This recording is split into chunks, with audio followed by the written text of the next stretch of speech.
This is the quarter panel for Nissan 350Z. All the welding spots around were removed. We still have just a few more.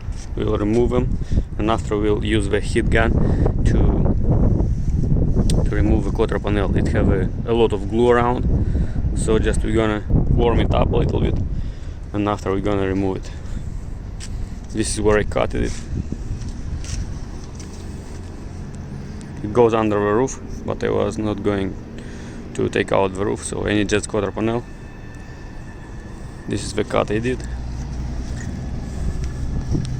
The welding spots.